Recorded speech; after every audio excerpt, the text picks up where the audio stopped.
The copper wire winds around my fingers like an old friend as I secure the final connection in the breaker panel.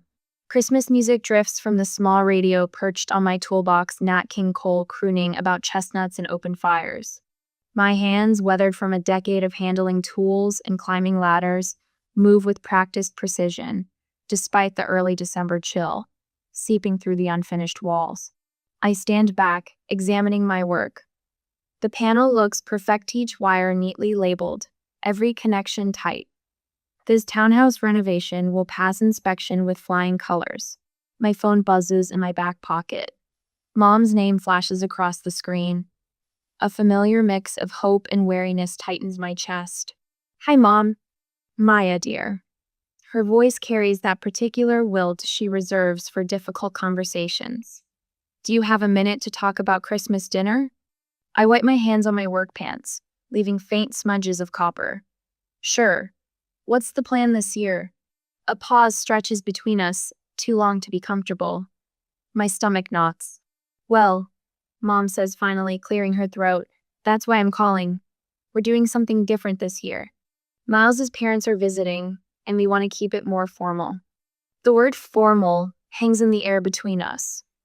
I've heard this tone before, the same one she used when I announced I was enrolling in trade school instead of the business program at CU Boulder.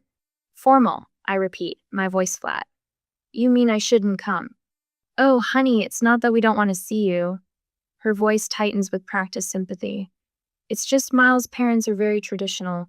They're both professors at Yale, and Talia wants to make a good impression. You understand." I close my eyes. The meaning couldn't be clearer. My work boots and calloused hands don't fit their image of success. For a moment, I'm 12 again, sitting at that polished mahogany Christmas table. Dad beaming as I explain how I fixed the wiring in the ancient train set he'd pulled from the attic. "That's my girl," he'd said then, ruffling my hair. "Smart as a whip." That pride faded the day I chose trade school, the day Talia became the family's academic hope. "I understand," I say, my voice betraying nothing of the fire building behind my ribs. "I knew you would." Relief floods her tone. "We'll do something after the holidays, just us. Maybe lunch. Maybe." I snap the breaker panel shut with more force than necessary. "I should go. I have a client waiting." "Of course. Love you, dear." The call ends. I stare at the phone, wondering if she even notices how quick our conversations have become. 2 hours later, I lock the doors to Thompson Electrical. The sun has already dipped below the mountains, but the Christmas lights strung along Main Street cast a cheerful glow across the fresh snow. My business name in professional blue lettering on the glass door gives me a burst of satisfaction that dulls the ache of the earlier call. Inside, I flip through the day's invoices before opening my laptop. The spreadsheet glows with healthy numbers: commercial contracts, residential calls, a growing list of references from satisfied clients. Not bad for a business that just celebrated its second anniversary. I open my banking app and navigate to the recurring transfers. There it is, the payment confirmation for Talia's fall semester. $17,400. Sent directly to the university bursar's office 2 months ago. As always, $17,000. More than half of what I'll make this quarter. Enough to cover the down payment on that warehouse space I've been eyeing to expand the business. But it paid for Talia's education instead.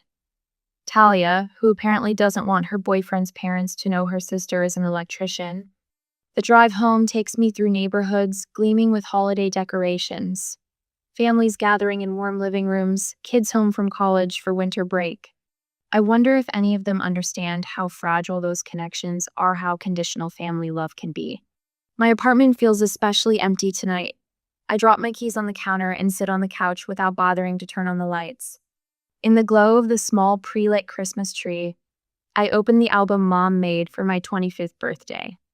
Family photos, each one carefully chosen to show our perfect, educated, upper-middle-class family. My phone buzzes with a text. I expect Mom again, perhaps with details about that rain-check lunch that will never happen. Instead, it's Lucas. My cousin has always been the truth teller in the family. "Hey, cuz, Heard about Christmas dinner. You okay? I start to type a casual response, but another message appears before I can finish. Talia told Aunt Barbara she didn't want you there because she didn't want Miles's parents thinking your family is from a working class background. Direct quote. Thought you should know. My fingers go numb. The phone slips from my hand onto the carpet. All this time. All this money. And my sister is ashamed of me.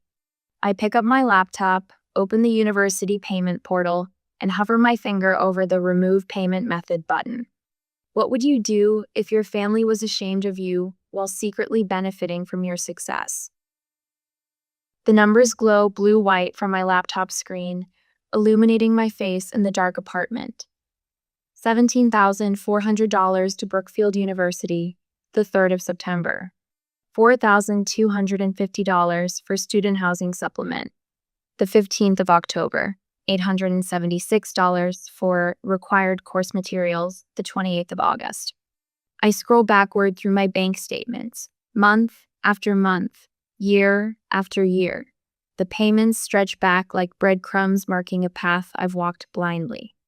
Jesus Christ, I whisper, tapping keys to create a spreadsheet. My fingers, still smelling faintly of copper wire and electrical tape, move rapidly across the keyboard.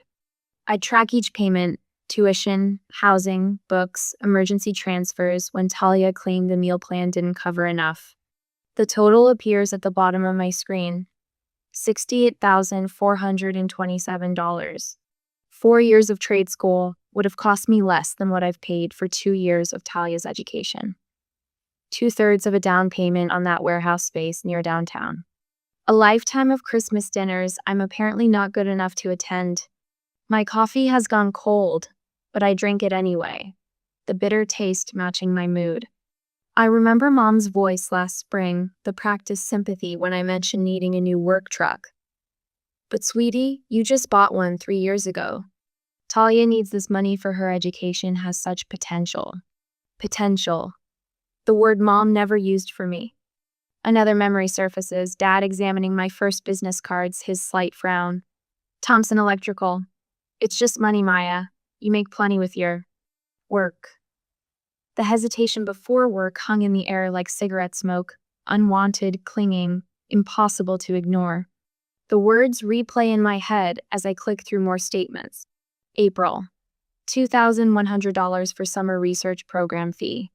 June, $3,250 for international study materials. My modest one-bedroom apartment suddenly feels stifling. The pre-lit Christmas tree in the corner, the one I bothered putting up despite spending the holiday alone, casts shadows that crawl up the walls. My phone buzzes with a text from the university portal. Spring tuition due, $17,400.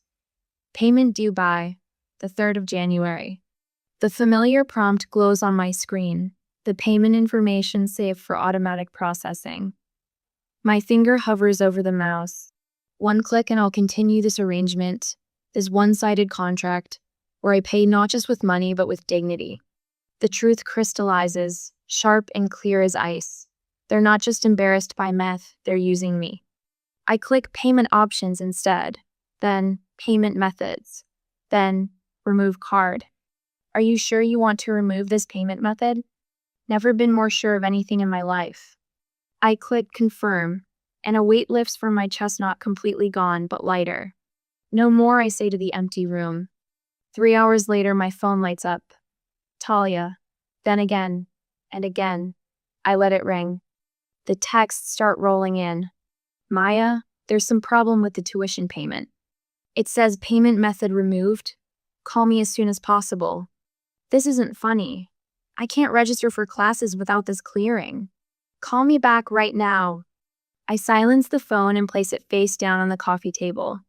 For the first time in years, I feel a curious sense of power. The phone rings again an hour later. Lucas. Hey, I answer, suddenly grateful for his voice. Just checking on you. Guessing from the nuclear meltdown happening at Mom and Dad's that you made a decision about the tuition. I removed my payment information from the university portal. A low whistle comes through the speaker. Damn, cousin. About time. That bad, huh? They've been taking advantage of you for years, Maya. You know that, right? Talia stormed out of Christmas dinner after getting some notification on her phone. She's freaking out. Something warm unfurls in my chest, not satisfaction exactly, but the knowledge that I'm not completely alone. Thanks for calling, Lucas. Hey, that's what family is supposed to do. Actually support each other. After we hang up, I open my laptop again. A new email has arrived from Brookfield University. Final notice. Payment required within 48 hours to maintain enrollment status. Below it, 3 voicemails from Talia, each one increasingly frantic. I delete them without listening. The countdown has begun. I walk to the Christmas tree and unplug it. The sudden darkness feels right. Instead of dwelling on the calls and texts that will inevitably continue, I head to my small workshop corner. My hands find a half-finished lamp project I've been meaning to complete. Working with wire and sockets has always centered me. Each connection serves a purpose. Electricity follows rules that don't change based on social status or family expectations. Tomorrow is Christmas Day. I could sit here alone, marinating in resentment, or I could do something different. Mrs. Abernathy, my elderly client from the Highlands neighborhood, mentioned she'd be alone for the holiday. She always brings me coffee when I'm fixing her outdated wiring. Tells me stories about her late husband, who was a carpenter. A person who actually appreciates my skills. I pick up my phone and dial her number. Mrs. Abernathy, it's Maya Thompson. I was wondering if you'd like some company tomorrow. Later, as I slide between cold sheets, a strange peace settles over me. For the first time in years, I've chosen my own worth over their approval. Whatever happens next, I've stopped being an ATM with a pulse. The rest is up to them. The shop door jingles open, bringing in January's bite. Celia balances a stack of mail, her silver-streaked bob swinging as she sets it down. Your mother called. Again. She taps the counter. That's 5 times since 8. I check my watch noon. What'd you tell her? Same as yesterday. Miss Thompson is unavailable. My phone buzzes. Dad. I silence it without answering.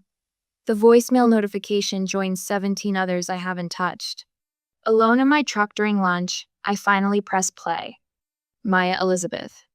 Dad's voice carries that stern tone from my teenage years. This isn't how we raised you. Whatever disagreement you're having with your sister, you don't put someone's education at risk. Call us back. I delete it, move to the next. Mom's tearful voice fills the cab. How could you do this to your sister? She's devastated. Miles broke things off, and now the school says she'll lose her spot. All because you. I hit delete. The knot between my shoulder blades tightens as I drive to my afternoon call. Mrs. Abernathy's Victorian sits like a grande dame among newer builds. 83 and just as stubborn as her house, she greets me in a cardigan that's seen better days. Thank God you're here. The lights keep flickering, and I smell something burning. The problem reveals itself in the electrical panel ancient, cloth-wrapped copper wiring deteriorating at the connection points. This is dangerous. I show her where the insulation has worn away. One spark and this woodwork becomes kindling. For the next 2 hours, I lose myself in the work. I trace circuits, replace rotted wiring, install modern safety features. My hands know what to do, giving my mind space to breathe away from family drama. Mrs. Abernathy appears with tea as I secure the last connection. You're a godsend, Maya. She sets the mug on an antique table.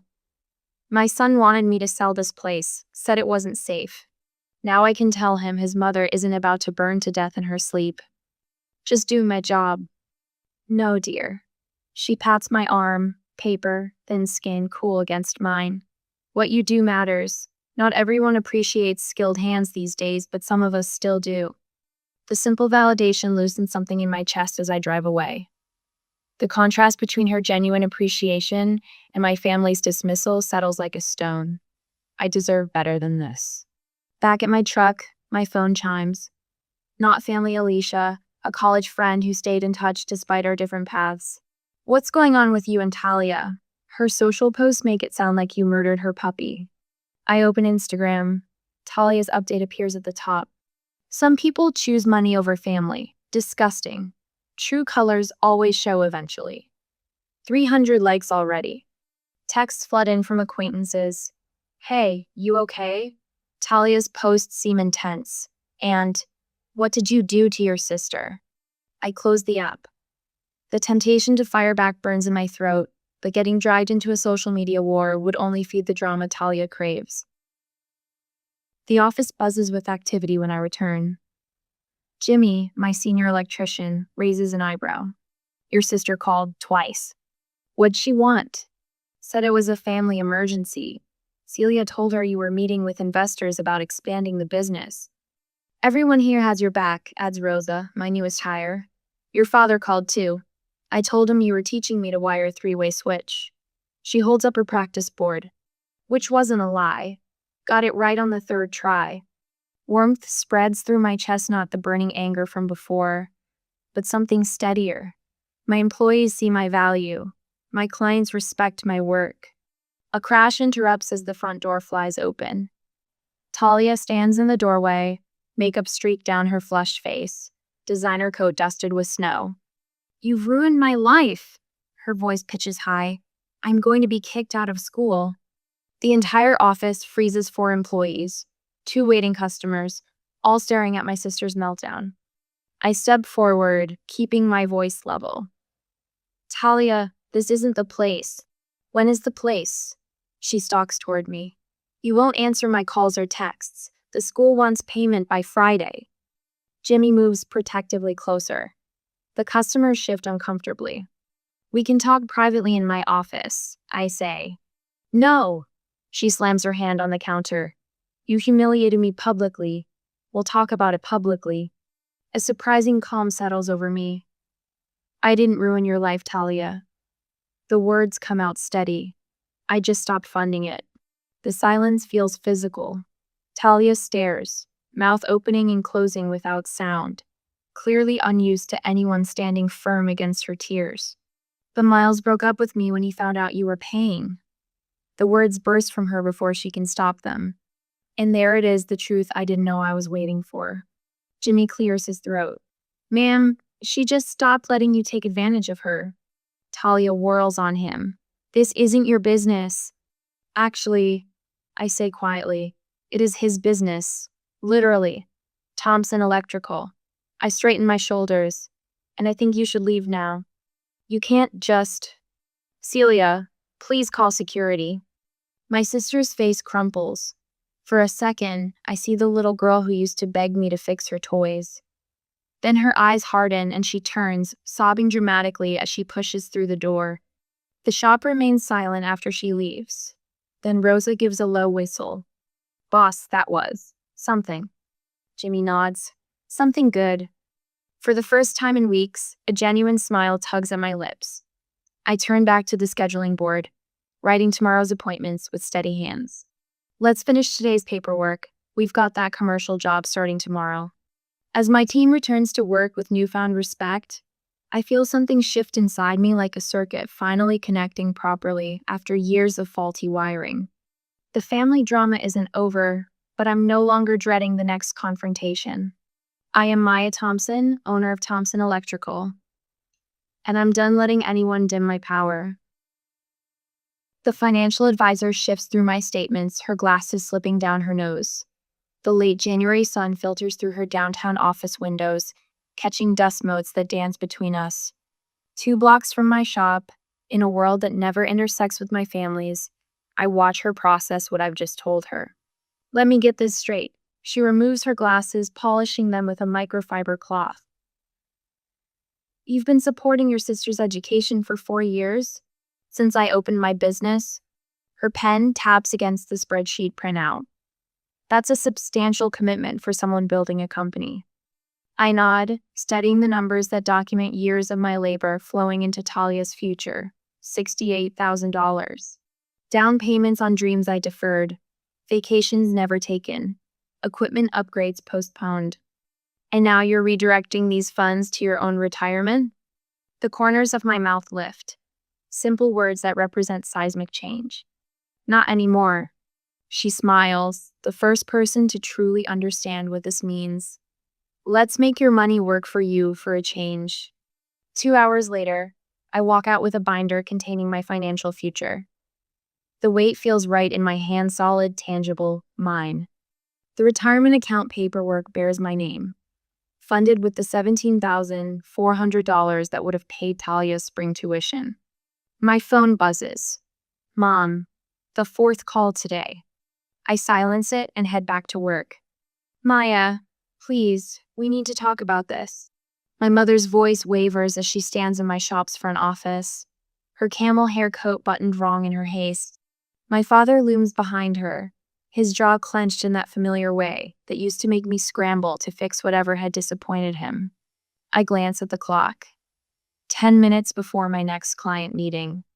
This isn't the place, Mom. Where is the place? Dad steps forward. You won't answer our calls. You returned our letters. Talia's losing her spot in the program. Mom's mascara has smudged beneath her right eye. Everything she's worked for. Everything I've paid for, I correct, keeping my voice level.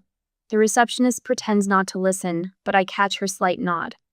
We need to discuss this as a family. Dad's tone shifts to the authoritative rumble he used whenever he handed down decisions at our dinner table. My business is not the place for this conversation.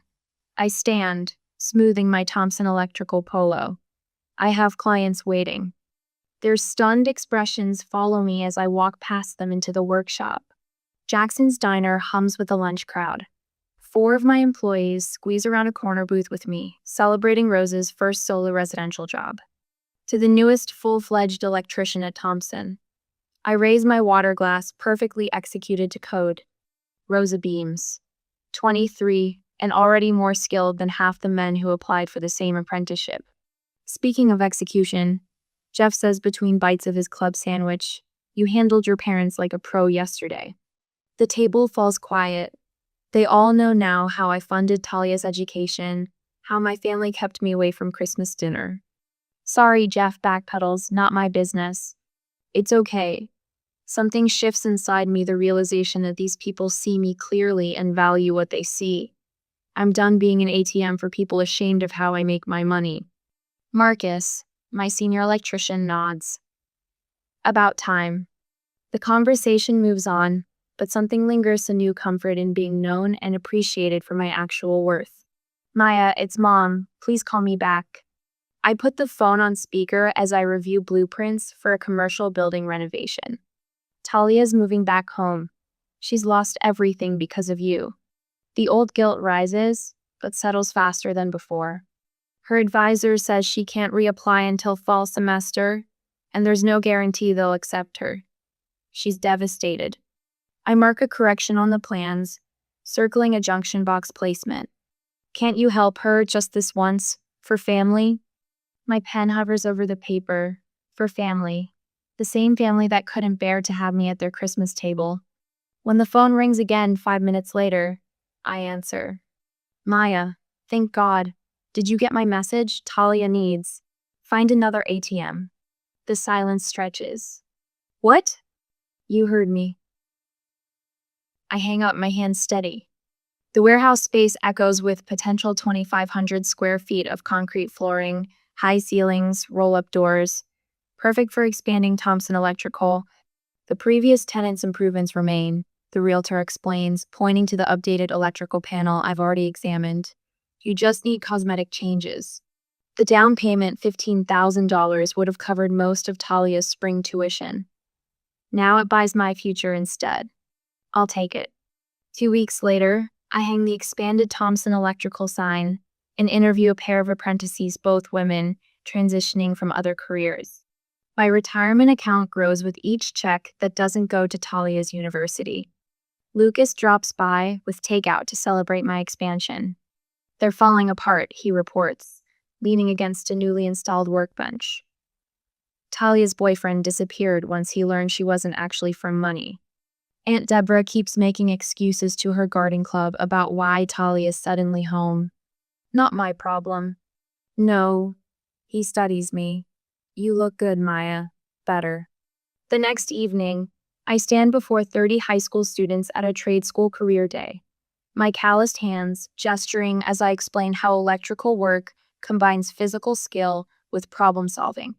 You don't need a 4-year degree to build something meaningful, I tell a girl in the front row who reminds me of myself at 16. Sometimes the most valuable connections aren't on circuit boards at all. Her eyes light up with possibility, the same electricity I finally allowed to power my own life. The Christmas card arrives exactly 1 year after the exclusion, my mother's familiar handwriting looping across the envelope.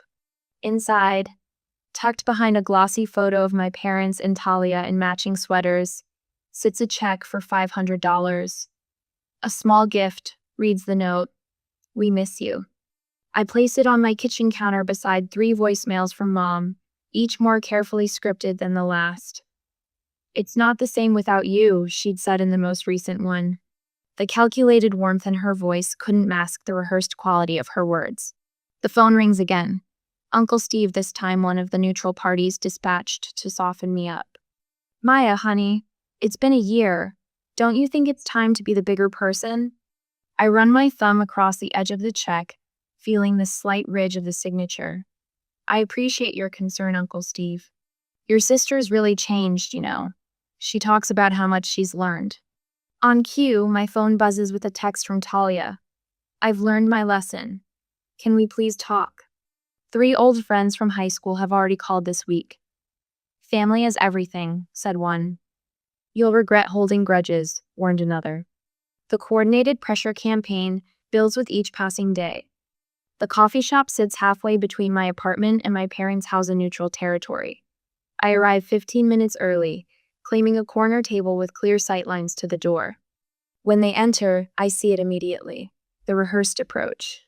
Dad leads, Mom slightly behind with a practiced, worried expression. Talia bringing up the rear with perfect humility painted across her face. Maya. Mom breathes my name like a prayer of thanksgiving. You look wonderful. I don't rise for hugs. Thanks for meeting me.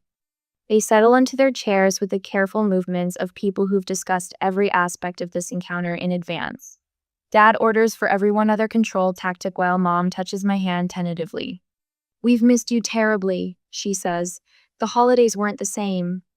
Talia keeps her eyes downcast. I want to apologize for everything. Her voice carries the perfect tremor of sincerity. I was selfish and ungrateful. Dad nods approvingly. We all made mistakes. The important thing is moving forward as a family. I let the silence stretch until the barista delivers our drinks. Then I reach down and place a manila folder on the table. What's this? Mom asks, her smile faltering. Evidence. I open it to reveal neatly arranged payment receipts, bank statements, and printed text messages spanning 5 years. $68,000 in tuition payments. 17 texts where Talia asks for money. 6 conversations where you suggested I should help out with her education. I flip to the next page. And these are the messages where Talia told friends her parents were funding her education. The color drains from Talia's face. Dad reaches for the folder, but I slide it out of reach. I didn't come to argue or accuse, I say, my voice level. My hands, which have installed complex electrical systems in 50-foot ceilings, don't tremble. I came to establish terms. Terms? Dad's authoritative tone wavers. You need to understand that my work has value. My life has value. The words emerge without heat, shaped by a year of careful consideration. I won't fund anyone who's ashamed to acknowledge me. Talia's carefully crafted composure crumbles. That's not fair. What's not fair, I cut in, is taking $17,000 from someone while telling people they're beneath you. Mom jumps in, her voice rising. We never asked you to pay for everything. That was your choice. You're right. I nod, surprising her. It was my choice. Just like it's my choice now to establish boundaries. Dad tries to reclaim his authority. Now listen, Maya, there's no need for. This isn't negotiable. I pull out the Christmas check, tear it neatly in half, and place the pieces on the table. I don't want your money. I want your respect. The torn check transforms their expressions. Mom's lips part in shock. Dad's jaw tightens. Talia stares at the ripped paper as though it's a physical wound. I'm open to building a new relationship. I continue. gathering the folder and sliding it back into my bag, but not continuing the old one. "So that's it," Talia whispers. "You're cutting us off completely?" These are my terms. I level my gaze at each of them in turn. 1. No more lies about who I am or what I do. 2.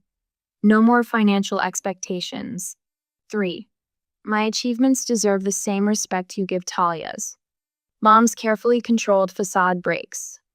For the first time in years, I glimpse something genuine in her eyes: fear, confusion, and perhaps a flicker of respect. "My worth isn't measured by what I can give you," I add, standing up.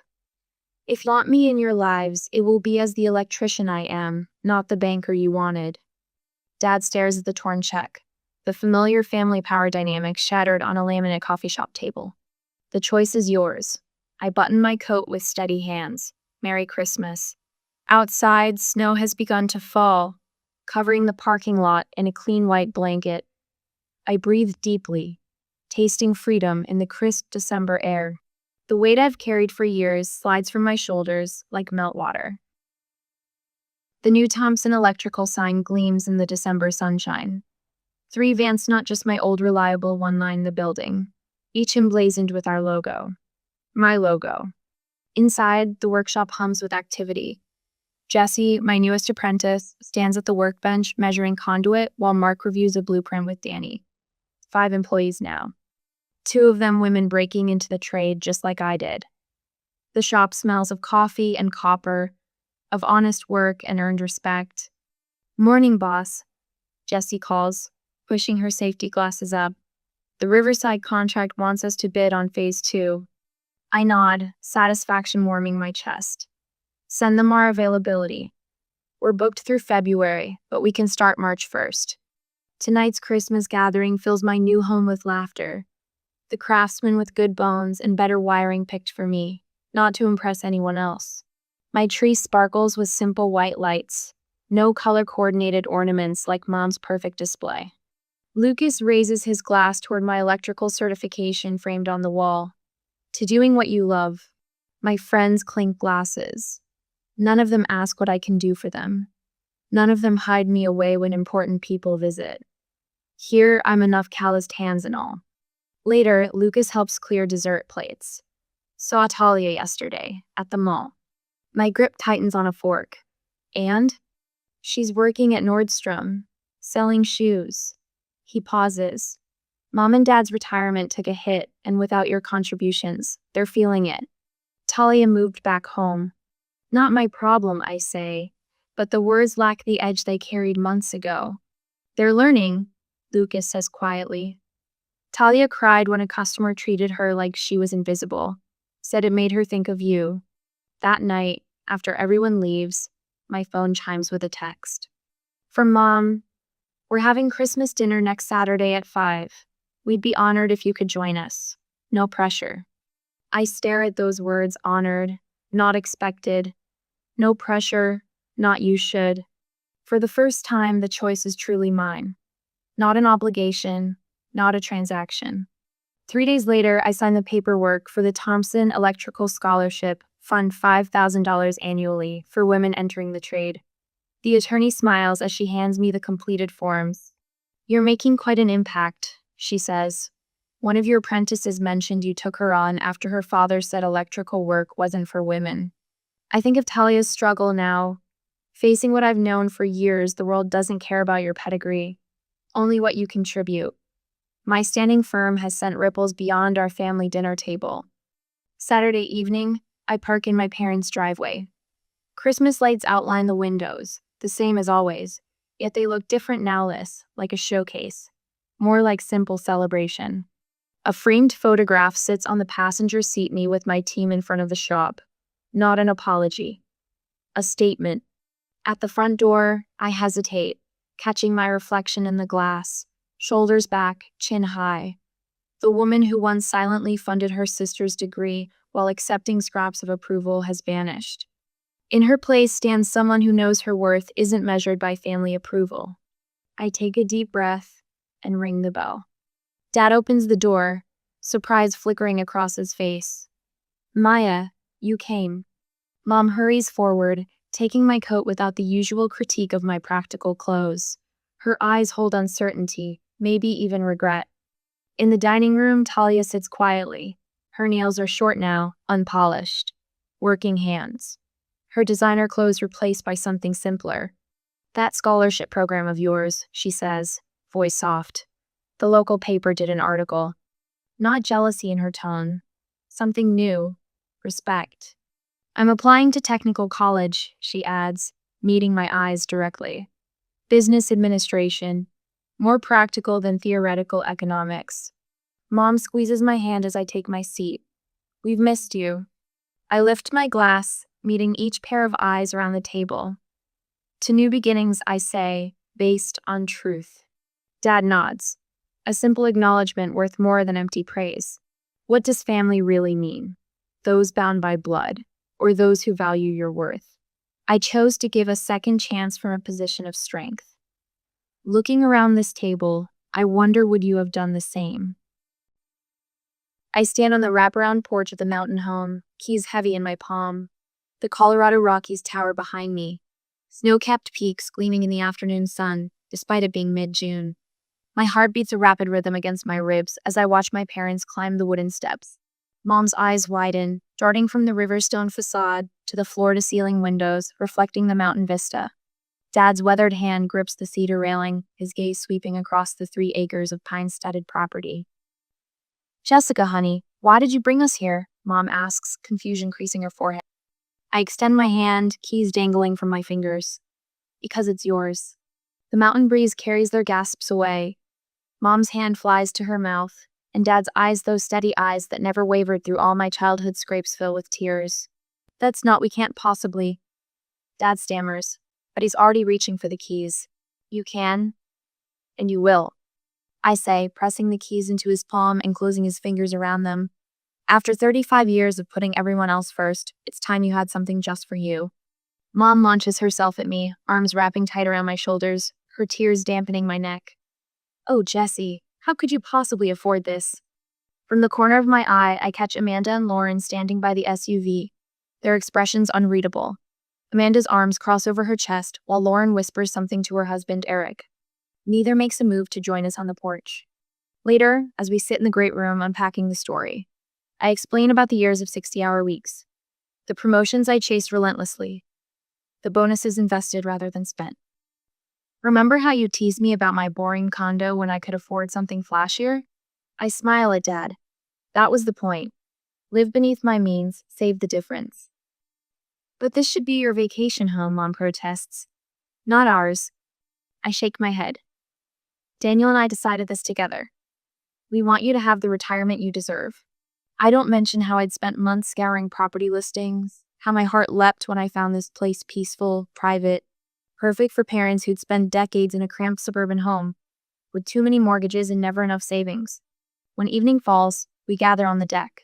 The mountains have transformed from harsh daylight definition to soft purple silhouettes against the darkening sky. Mom's arranged a cheese board on the teak table, and Dad's uncorked a bottle of champagne that Lauren brought their one contribution to the day. "To Jessica," Dad says, raising his glass, "for making an old man's dream come true." The others echo his toast. Amanda's smile doesn't reach her eyes. Lauren's gaze keeps drifting to the panoramic view, calculations almost visible behind her expression. "I've arranged for a property manager, Sarah, to handle maintenance," I explain, sipping my champagne. "She'll keep everything running smoothly when you're not here." "And when can we use it?" Lauren asks, leaning forward. Her tone carries an edge that makes Daniel squeeze my hand under the table. "It's Mom and Dad's house," I say evenly, "but they've agreed family can visit when it's available. You'll just coordinate with them." "Seems like a lot of house for just 2 people, Amanda's husband Jake remarks, eyeing the 4 bedrooms visible from the open second-floor landing. "Perfect for when the grandkids visit," Mom says quickly, patting his arm. I catch Amanda whispering to Jake when she thinks I'm busy refilling glasses. "Wasted space most of the year. Such a shame when—" Lauren shifts in her chair, directing her question to our parents, but glancing at me. "So about scheduling, summer weekends book up fast in the mountains. Should we put in requests now, or—" "Let's not get ahead of ourselves," Dad laughs. "We haven't even slept here yet." Daniel's hand finds mine again under the table, his thumb brushing my knuckles in silent warning. I catch his eye and see my own concerns reflected there. But then Mom starts talking about the garden she envisions planting next spring, and Dad jumps in with plans for a telescope on the upper deck, and their joy is so pure, so deserved, that I push my unease aside. I couldn't know then that my most generous gift would become the battleground for a family war I never saw coming. The bass-heavy music hits me before we even exit the car. Daniel winces beside me as children's screams pierce through the throbbing beat. We exchange a glance that communicates everything without words. "Ready?" he asks, reaching for the dish of roasted vegetables we brought. I nod, squaring my shoulders like I'm heading into a board meeting, rather than my parents' suburban backyard. The gate creaks as we push through. Dad stands hunched over the smoking grill, sweat beading on his forehead despite the patio umbrella's shade. When he spots us, relief floods his weathered face. "Thank God," he mutters, embracing me with one arm while flipping burgers with the other. "Your mom's been running herself ragged." Sure enough, Mom darts between tables, collecting abandoned juice boxes and half-eaten hot dogs. Her smile strained as she tries to maintain order in what looks like barely controlled chaos. "Jessica!" Amanda's voice carries across the yard, unnaturally loud. She sprawls in a lounger, margarita glass tilted precariously in her manicured hand. Lauren sits beside her, oversized sunglasses hiding her eyes, but not the flush spreading across her chest. A pitcher between them is nearly empty. Their husbands occupy the corner of the patio, beer bottles scattered around them like fallen soldiers. Jake gestures wildly, face inches from Eric's, their argument about baseball statistics escalating with each swig. No one watches the 5 children racing around the pool, despite the no-running sign Dad installed last summer. "You're here!" Lauren lurches to her feet, sloshing her drink onto the concrete. She embraces me, alcohol fumes overwhelming her usual perfume. "We've been day drinking since noon. Don't judge." "Wouldn't dream of it," I reply, disengaging myself to help Mom, who's struggling with a stack of plates. "Let me," I say, setting down my phone on the table to take the plates from her trembling hands. A chorus of giggles draws my attention. 3 of my nieces and nephews crouch behind the snack table, whispering conspiratorially, eyes locked on me. 7-year-old Mason makes a pushing motion with his hands, and they nod in unison. Before I can react, they charge, arms outstretched toward my back, clearly intending to shove me into the pool. I sidestep instinctively in motion, as natural as breathing after years of corporate maneuvering. Their momentum carries them forward, little arms windmilling as they lose balance. 3 splashes follow in rapid succession. For one heartbeat, everything freezes. Then chaos erupts. 2 of the children thrash in the water, panic evident in their wide eyes. The third dog paddles awkwardly, coughing. Daniel and I move simultaneously, diving into the pool fully clothed. The cold water shocks my system as I grab Mason under his arms, lifting him toward the surface. Daniel does the same with Emma, while Zoe manages to reach the edge herself. "What the hell did you do?" Amanda staggers toward the pool, face contorted with rage. I push sopping hair from my eyes, still holding Mason. "They tried to push me." "You pushed my babies into the pool!" Lauren shrieks, yanking Zoe from the water so roughly the child cries out. "They could have drowned." "That's not what happened," Daniel says calmly, handing Emma to her father. "They actually tried to—" "Shut up!" Jake steps toward Daniel, shoulders squared. "You could have killed them!" My parents hover at the edge of the confrontation, Mom wringing her hands, Dad attempting to interject. "No, wait a minute, I saw what happened." "Stay out of this, Dad," Amanda snaps, not even glancing his way. Eric joins Jake, their postures mirroring each other as they advance toward Daniel. "You think you're better than us, don't you? With your fancy job and your fancy condo." The children, now wrapped in towels, sob dramatically, encouraged by their mother's hysteria. Daniel catches my eye, a silent question. I give the barest nod. "We're leaving," I announce, voice level despite the adrenaline coursing through me. Water drips from my clothes, forming puddles on the concrete. No one tries to stop us as we gather our things. Dad follows us to the car, his face creased with distress. "They've been under a lot of stress lately," he says, helping me with the car door. "You know how it is with kids." I really look at him and see the excuses he's made for my sisters their entire lives. "That doesn't excuse what just happened, Dad," I say gently but firmly. "You were helping them and they turned it into something ugly." He has no response to that. The drive home is quiet, our wet clothes adhering uncomfortably to the leather seats. Daniel reaches over to squeeze my hand, his touch grounding me. At home, I peel off my damp clothing and wrap myself in a robe, only then remembering my abandoned phone. Daniel's rings with a notification, then another. Your sisters, he says, handing me his phone. The messages scroll like poison. Amanda, how dare you endanger my children and then just leave? Lauren, Mason is traumatized. He could have died because of you.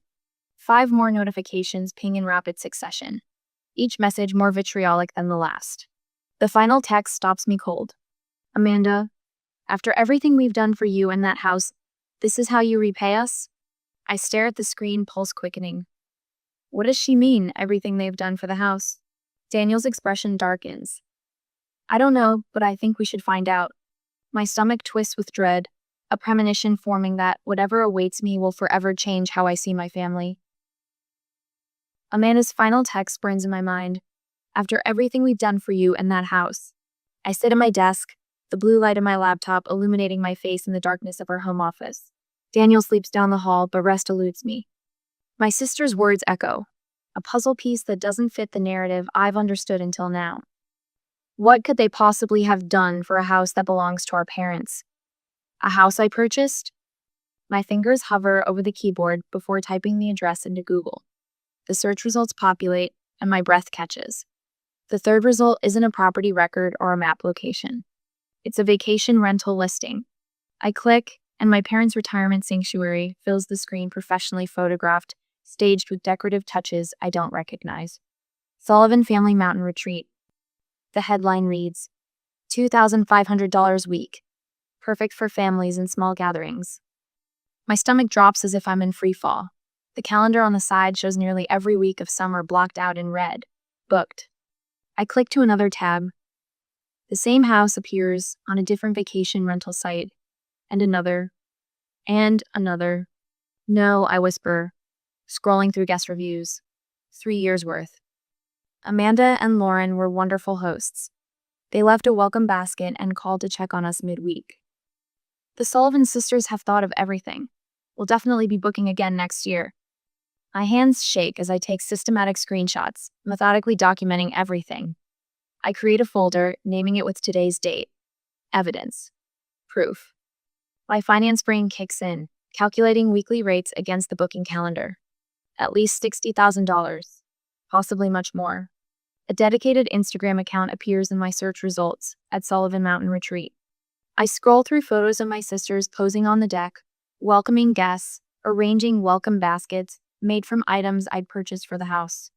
Property owners Amanda and Lauren welcome the Chen family for their 3rd annual visit. One caption reads, "My sisters beaming with the unearned pride of hosts showing off their property."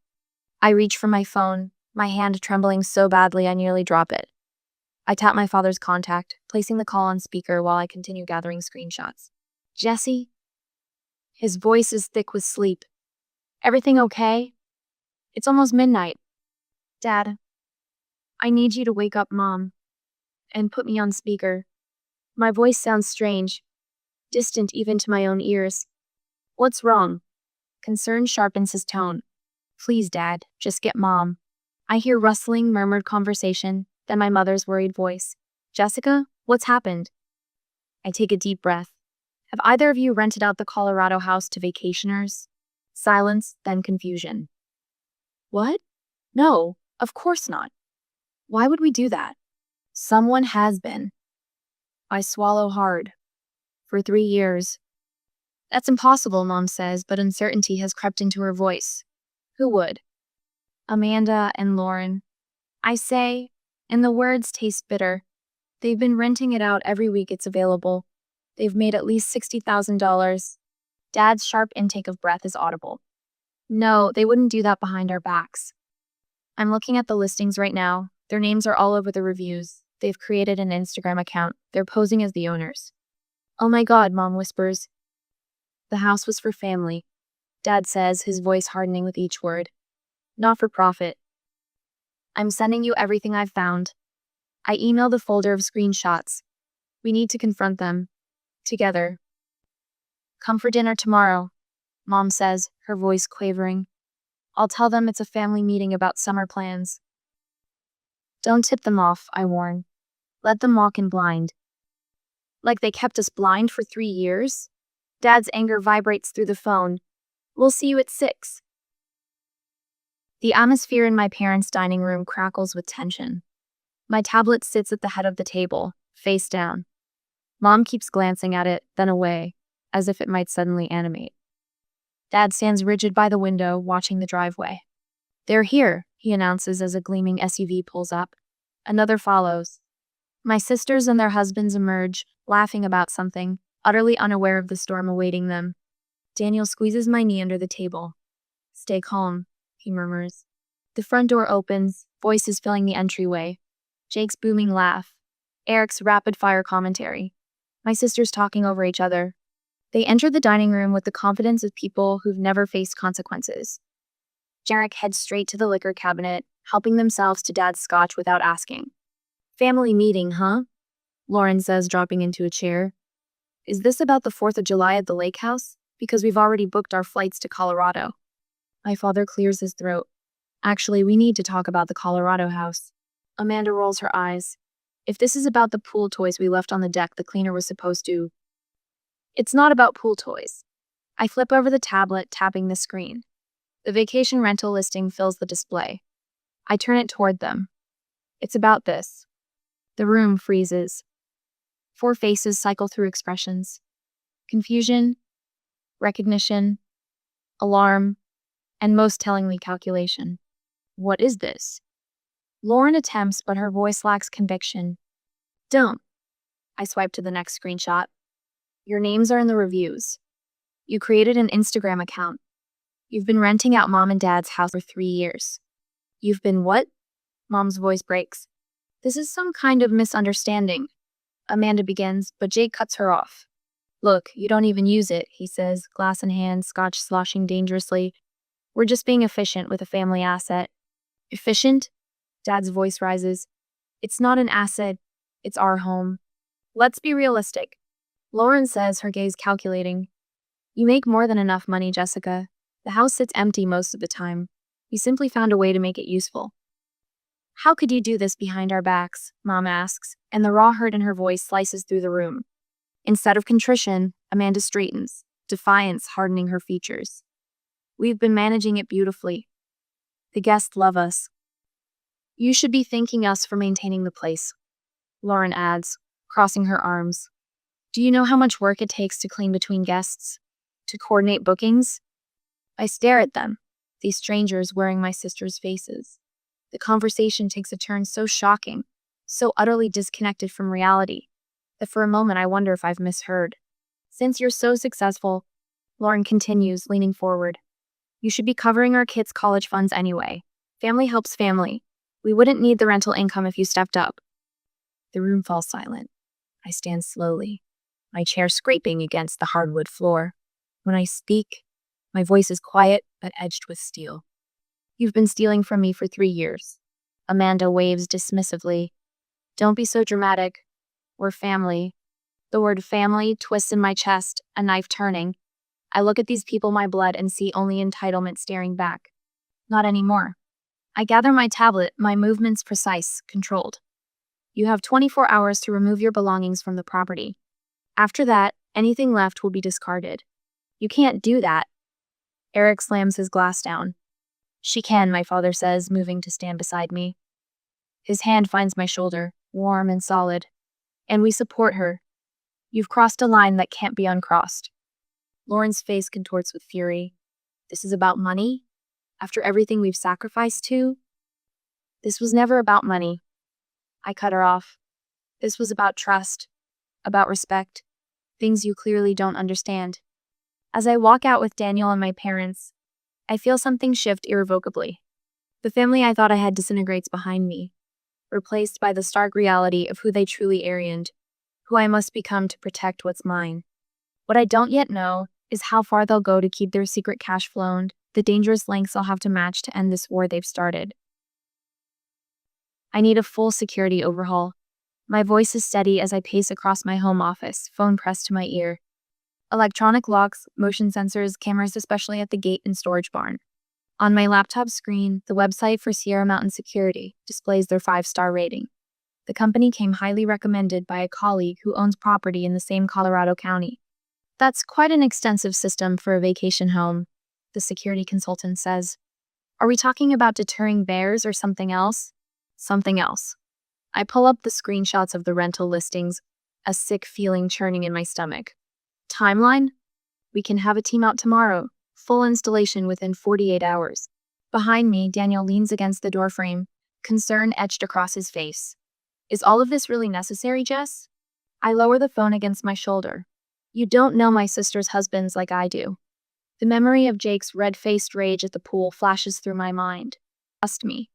It's necessary. 3 days later, I sit across from Sarah at a local coffee shop in Breckenridge. Her weathered hands wrap around her mug as she reviews the property management agreement I've drafted. I've handled vacation rentals for 15 years, she says, tucking a strand of silver-streaked hair behind her ear. Family disputes over properties are common, but this is next level. I wish I was overreacting. I slide the keys across the table, the last physical keys that will exist for the property after today's security installation. The electronic access codes will go only to you, my parents, Daniel, and me, no one else. Sarah's eyes widen. Not even your sisters? Especially not my sisters. My voice doesn't waver. If anyone else attempts to access the property, you're authorized to call the police immediately. She nods, a new seriousness in her expression. I understand, and I'll document everything. That's why I hired you. Back at my condo that evening, I sit on the edge of our bed, phone in hand. The security company confirmed installation is complete. All systems active. My finger hovers over the send button for several seconds before I finally tap it. The group text goes to Amanda, Lauren, Jake, and Eric. The Colorado property has new security measures installed. Access is restricted to authorized persons only. Any unauthorized entry will be considered trespassing and reported to police. Within 30 seconds, my phone rings. Amanda. I let it go to voicemail, then listen as her voice escalates from controlled anger to screaming. You can't do this. It's family property. We've put money into it. Before I can process her words, another notification. Voicemail from Eric. His voice is low, menacing. You can't lock us out of what we've built. This isn't over. I forward both messages to my attorney with a simple note. As expected. Daniel sits beside me, slipping an arm around my shoulders. You okay? I will be. I lean into him, suddenly exhausted. This is over. The security alert jolts me from sleep at 2:17 a.m. I grab my phone, Daniel already reaching for his. Multiple sensors triggered, he says, voice thick with sleep. I tap into the security app, pulling up the live feed. My breath catches in my throat. The night vision camera shows Jake at the front gate, the metal glint of an angle grinder in his hands. Sparks fly as he cuts through the padlock. Behind him, Eric's truck idles, bed loaded with what looks like tools. They're breaking in, I whisper, then force myself to move. I hit the emergency call by the local sheriff while Daniel pulls up additional camera feeds. Eagle County Sheriff's Department, a dispatcher answers. I need to report a break-in in progress. My voice is surprisingly calm as I relay the address and describe what I'm seeing. 2 men are forcibly entering my property. I have video confirmation. Officers are en route. Are you at the location? No, I'm watching remotely through security cameras. I switch to another feed. They've breached the gate and are approaching the house. On screen, Jake and Eric reach the front door. Jake tests the handle, then pulls out a crowbar. I watch in surreal detachment as he wedges it against the doorframe. Fucking reinforced, I hear him mutter as the crowbar bends. Try the back, Eric hisses. They disappear from view momentarily before reappearing on the barn camera. The storage barn doesn't have the same level of security as the house. 3 harsh blows from the crowbar, and the padlock gives way. They've broken into the storage barn, I tell the dispatcher. Deputies are 2 minutes out, she assures me. Suddenly, headlights sweep across the property. Not the deputies, Sarah's SUV pulls up, followed seconds later by 2 sheriff vehicles, light bars flashing. Jake and Eric emerge from the barn, tools in hand, freezing like deer in headlights. This is my sister, in-law's place, Jake shouts, raising his hands. We're just checking on it. Sarah steps forward, tablet in hand. I'm the authorized property manager. These men have no permission to be here. The deputies move efficiently, flashlights illuminating the broken locks, the angle grinder, the crowbar. Within minutes, Jake and Eric are being handcuffed and led to separate patrol cars. I can barely process what I'm seeing. My brothers-in-law arrested for breaking and entering. The property my parents were meant to enjoy peacefully, now a crime scene. My phone begins vibrating, Amanda calling. Then Lauren. Then Amanda again. I silence it, watching as the patrol cars drive away. A text from my mother. We never thought it would come to this, but you're doing the ring. I sit in silence as dawn breaks, declining all calls, watching the sunrise paint the skyline of the city gold while miles away in Colorado. The consequences of betrayal play out in flashing lights and metal handcuffs. When family betrayal escalates to criminal behavior, where do you draw the final line? Papers scatter across the mahogany desk in perfect thirds, stacked by crime. Trespassing, destruction of property, and attempted burglary. Maya Chen, my attorney, points to each charge with a manicured nail. They're looking at jail time, she says, voice steady as a metronome. The evidence is indisputable. The security footage alone. And what if I don't want to press charges? I interrupt, surprising myself with the question. Maya's eyes narrow slightly. She leans back in her leather chair, studying me with the same analytical precision she applies to contracts. That's your choice, Jessica. She folds her hands. But consider what message it sends. This wasn't a misunderstanding. They cut through a gate lock with an angle grinder at 2 a.m. I nod, tracing the embossed letterhead on the charging documents. Not pressing charges feels like surrender. Like telling Jake and Eric their behavior is acceptable. Like telling my sisters the past 3 years of deception don't matter. I'm not dropping the charges, I say finally. I just needed to hear the options. The doorbell rings 3 times in rapid succession, an urgent summons that makes my heart stutter. Through the peephole, I see Amanda and Lauren on my doorstep, each with children clutching their hands, a living, breathing guilt trip arranged on my welcome mat. I open the door but block the entrance with my body. Amanda's eyes are red-rimmed, her mascara slightly smudged. Lauren's face remains more composed, calculating. We need to talk, Amanda says, voice breaking as she nudges her youngest forward. The kids miss their aunt. The small faces looking up at me twist something in my chest, but I recognize the manipulation for what it is. These children haven't been allowed to see me in months long before the break-in. This isn't appropriate, I say, keeping my voice gentle for the children's sake. They made a mistake.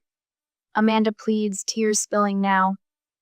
They acted stupidly, but jail would destroy our families. Think about your nieces and nephews, Jess. Lauren steps forward, hand on Amanda's shoulder in a show of solidarity. We can work something out between us. Family handles things privately. My fingers tighten on the doorframe. This isn't a negotiation. It's consequences for their actions. You've always been so rigid, Lauren snaps, the veneer of reasonableness cracking.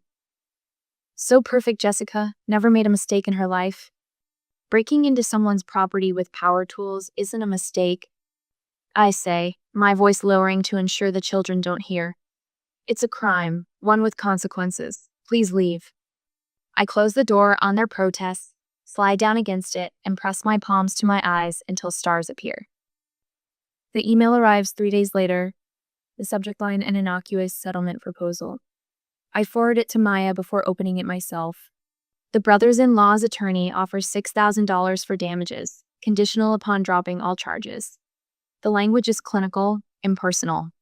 Not once does it acknowledge the 3-year rental scheme or the deliberate nature of the break-in attempt. I type a single word reply. Insufficient. My phone rings within minutes. Maya's voice carries approval. They're testing how little you'll accept, she says. Stand firm. This isn't just about the property damage. It never was. I agree, staring at the pathetic offer. $6,000 for 3 years of lies, for the violation of my parents' trust, for the destruction of what family meant to me. Mom's voice comes through the phone strained and thin, like she's been crying. Everyone was here yesterday, she says. Amanda's oldest made his confirmation. We missed you. The unspoken accusation hangs in the air. I wasn't invited. I'm never invited now. Everyone's saying you're tearing the family apart over money, she continues, the words tumbling out in a rush. Lauren says you're being vindictive because they found a way to make the house useful when it was sitting empty. I press my fingertips to my temple, where a headache builds. This was never about money. It's about respect and trust. I know, honey, she sighs. I just wish. Dad's voice cuts in, deeper and steadier. We support you, honey. Do what you need to do. We've let them walk all over this family for too long. The simplicity of his support loosens something tight in my chest. The conference room feels too warm despite the air conditioning. Jake and Eric sit across the table, shoulders hunched, eyes fixed on the wood grain. They haven't looked at me once since entering. Their attorney, a silver-haired man with a practiced smile, slides a document across the table. My clients are prepared to offer $8,200 for all damages, plus your legal fees, he says smoothly. Additionally, they'll sign a no-contact agreement. We believe this is more than fair compensation for a regrettable family misunderstanding. I study their faces. Jake's jaw muscle twitches. Eric's hands tremble slightly. They expected to buy their way out of this, to pay me off and return to their lives unchanged. I accept these terms, I say quietly, watching relief flood their expressions, but with one addition.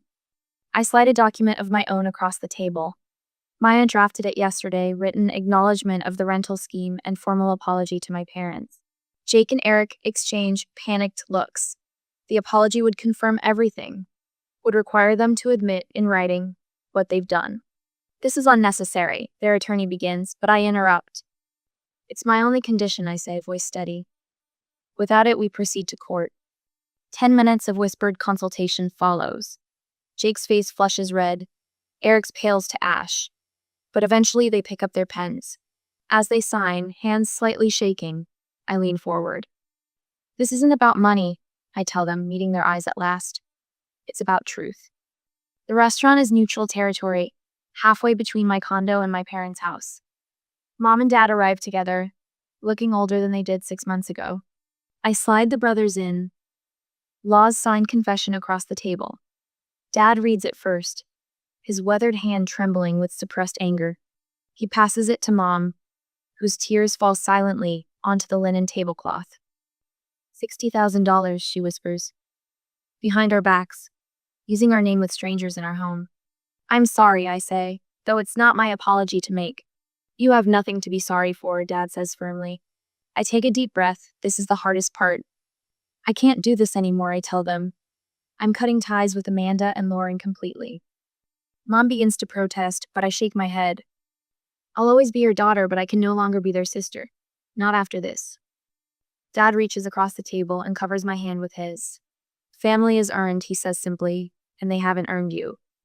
Outside, snow begins to fall, covering the city in hushed white. Inside, something breaks and heals simultaneously. I grip the steering wheel as we round the final curve of the mountain road, my heart quickening. The Colorado peaks rise before us, unchanged and majestic against the cerulean sky. Daniel's hand covers mine briefly. A silent reassurance. You okay? He asks. More than okay, I say, surprised by the truth in my words. The vacation home appears through the pines, transformed from the site of betrayal into something renewed. Fresh cedar trim frames the windows, and gardens bloom where there was once only scrub grass. Me mother's vision realized in vibrant waves of columbine and black-eyed Susans. The new wraparound deck gleams in the afternoon light, and there they stand, Mom and Dad, on the porch steps, waiting, not with the overwhelmed tears of a year ago, but with genuine smiles that reach their eyes. Something in my chest uncoils. Dad bounds down the steps with an energy I haven't seen in years. There she is, he calls, embracing me with arms that feel solid, secure. Mom wraps her arms around us both, her familiar lavender scent enveloping me. This embrace feels different, stronger, more authentic, without the shadow of my sisters hovering at the edges. I take a deep breath of pine-scented mountain air. It finally feels right again. Mom links her arm through mine as we climb the porch steps. Wait until you see what we've done inside.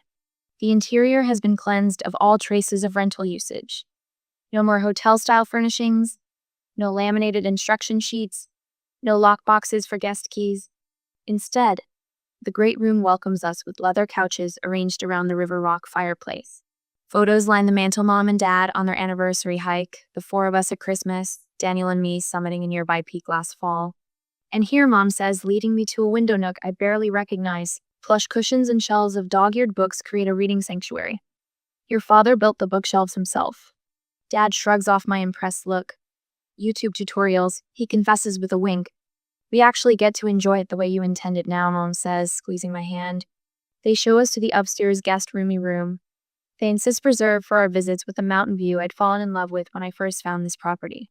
Later, we gather around the fire pit as stars punch through the darkening sky. The flames cast dancing shadows across our faces while Dad stokes the embers. The silence feels comfortable until he clears his throat. They're still struggling to understand what they did wrong, he says quietly. The first mention of my sisters in months. I don't ask how he knows this. The small Colorado town grapevine likely keeps him informed. Or perhaps they've reached out directly. It doesn't matter. Some people never will. I say, my voice steady. Mom squeezes my hand. We understand, and that's enough. The tension I'd been carrying releases, smoke rising into the night sky. Morning brings breakfast on the deck, fresh coffee, blueberry pancakes, and easy laughter that would have been impossible before. Dad tells stories about the local wildlife that has visited, and Mom details her plans for expanding the garden next spring. I watch them, these parents who raised 3 daughters but now fully embrace their redefined family. Smaller, perhaps, but healthier. Dad raises his coffee mug suddenly to boundaries that protect peace. We lift our mugs in unison, the simple gesture symbolizing more than words could express. That afternoon, I walk the property alone as the sun begins its descent behind the mountains. I remember my original vision for this gift to sanctuary, where my parents could finally breathe after decades of giving everything to their children. It has finally become reality, though not the way I expected. My phone buzzes in my Paquita notification from Amanda or Lauren. Still sending messages, though they remain blocked. I silence it without reading and turn back toward the house where my real family waits.